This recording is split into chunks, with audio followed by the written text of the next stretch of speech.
Welcome to Academy. It's a pleasure to be with you today. It is going to be trigonometry A to Z in this video. We are going to discuss about trigonometry from basic level right up to the level where we will be deriving all the trigonometric identities from first principles. And we start from the basics of getting introduced to trigonometric ratios using the traditional right angle triangle method. And then we move on to a slightly different perspective on trigonometry using the unit circle method.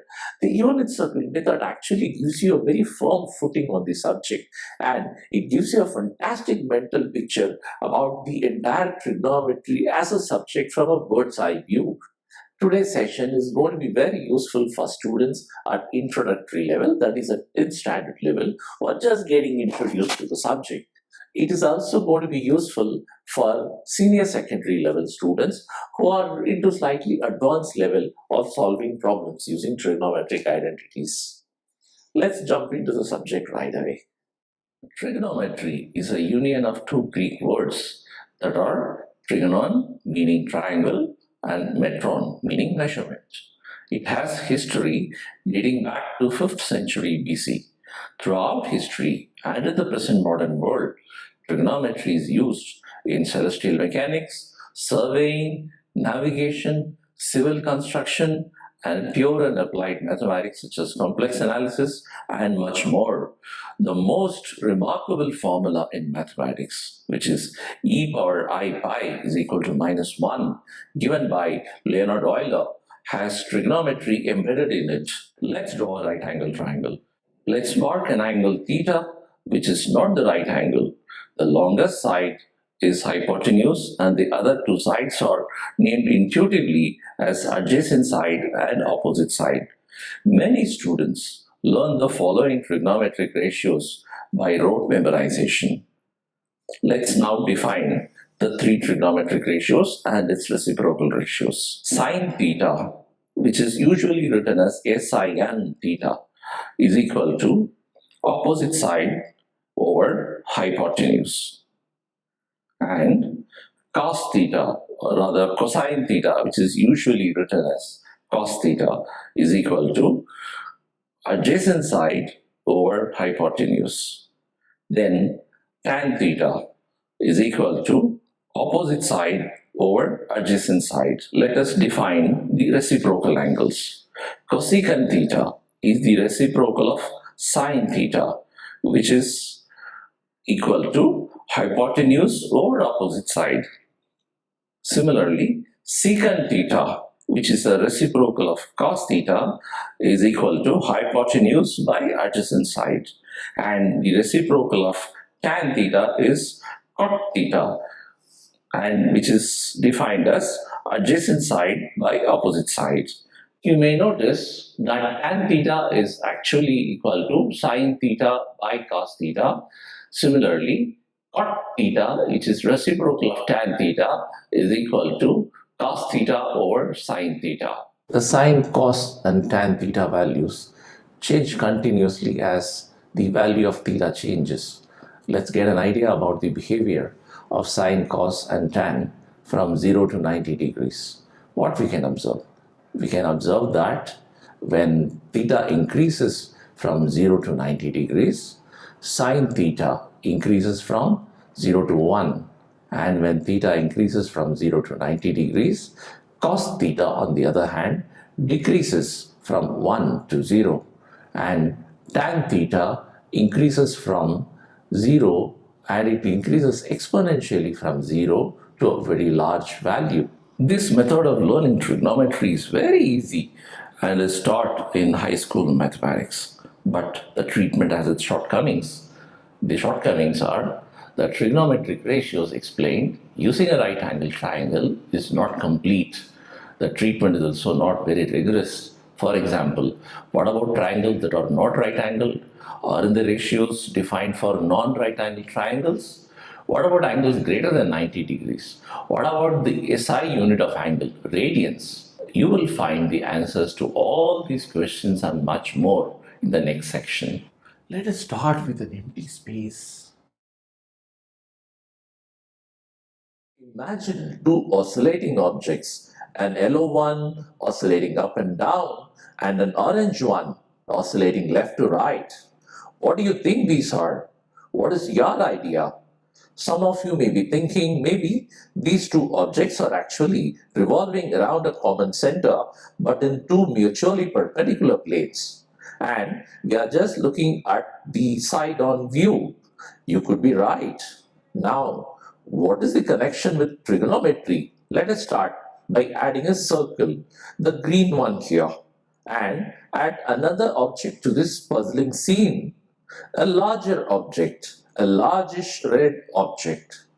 This red one revolves counterclockwise along the circle, and if you notice, all the three objects are concentric, meaning they have a common center of motion.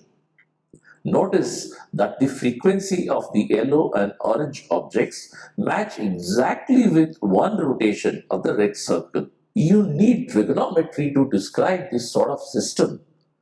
We shall now see how. Let us start with the construction. Let us mark x and y axis on the Cartesian coordinate plane with a common center as origin O. At this point, allow me a little detour to explain what is an unit circle and what is a unit radius. Consider you have a system where all lengths are measured only in meters. In such a system, a circle of radius equals 1 meter is a unit circle, and the unit radius is 1 meter, and the radius is called a unit radius. And you will be curious to know, in fact, in astronomical term, Earth and Sun distance, which is quoted as 1 astronomical unit, is a unit radius for describing distances in a solar system. Now, mark the unit radius as r, with radial line from the origin connecting to the red object. Let us now return to the main theme. Can we conclude that yellow object precisely tracks the vertical component of the red object? Let me show this with a line connecting the yellow object and the red one. Similarly, the orange object tracks the horizontal component of the red object's motion. The red object and the unit radius sweeps out an angle theta with respect to the horizontal. By convention, theta is positive when measured counterclockwise and negative when measured clockwise. Let us measure and display this angle theta. The yellow line and orange line actually track the precise xy coordinates of the red circle as it revolves around the circular path. Now for the big statement, please listen carefully. The y coordinate is equal to the sine value of the angle theta. Similarly, x coordinate is equal to the cosine value of theta. This has a significant meaning. How? You shall see now. The height of the orange line for a given theta is precisely equal to sine of theta, and the length of the yellow line is precisely equal to the cosine of theta. Now, you may be asking, what about tan theta? Before proceeding further, let me introduce the SI unit for angular measure, the radians. Now, 1 radian is the angle subtended at the center of a circle by an arc that is equal in length to the radius of the circle. Let me explain the concept of radian in detail. Now, 1 radian is approximately 57 degrees. Let's derive this relation between radian and degrees. Let us draw an arc along the circle when theta measures 57 degrees. According to the definition of radians, this arc length should exactly equal to the radius r, isn't it? Let me demonstrate by separating the r and see if the length matches with r. Like this, there it is. It does match, right? Cool. Now, the conversion from degrees to radians is easy to derive. Statement number 1. Angle subtended by an arc of length r equals 1 radians. This is the definition of radians, right? Now statement number 2. The total arc length of the circle is nothing but its circumference, correct? And what is the formula for circumference? It is 2 pi times r, right? Now, from statement 1 and 2, we make statement 3. The total radians in a full circle equals 2 pi r over r, which equals 2 pi. Now, statement number 4. The total degrees in one full rotation along a circle, it is 360 degrees, right? Now, from statement 3 and statement 4, we derive the statement 5, which is 2 pi radians is equal to 360 degrees. From statement 5, we can conclude that 1 radian equals 57.27579 degrees. Radian is the SI unit for angle. In maths and physics, all the angles are quoted in radians, unless stated otherwise. For the remainder of the video, we will display the radian measure in angle theta with the prefix r and degree with the prefix d theta. Let us now return to the story of tan theta. When I mention the word tan, what comes to your mind? Maybe a tangent? Precisely. The tan value is tied to the tangent line drawn to our unit circle. I'll show you how. Now, let us draw two pairs of tangents, a pair each parallel to y-axis on either side of the circle and another pair parallel to x-axis on the top and bottom of the circle. Now, draw a line extending the unit radius to intersect all the four tangents. Just as we defined a physical meaning to sine and cosine as magnitude of origin yellow lines, we can similarly define tan value. Please notice that the radius line, when extended, intercepts a point on the tangent on either side of the circle. Let me now define tan theta. The tan of theta equals height of the tangent measured from the base from xy coordinate 1, 0 up to the point of intersection of the radius line. I have marked this line in a violet shade. Very cool, isn't it? So we have three lines representing sine, cosine and tan. Other three lines change in magnitude precisely matching with the sine, cosine and tan of theta. Reciprocal angles can also be defined physically. Let us start with cot theta. Analogous to tan theta, cot theta is equal to the length of the tangent measured from y-axis, which is the coordinate xy is equal to 0, 1 up to the point of intersection of the radius line with the tangent. And this tangent is parallel to x-axis on the top and bottom. The value of cot theta is marked by a line in pink shade. Now, for the secant and cosecant theta. Secant theta is equal to the length of the extended radius line from the origin to the point of intersection with the tangent line parallel to y-axis, which is the point where we measured tan theta.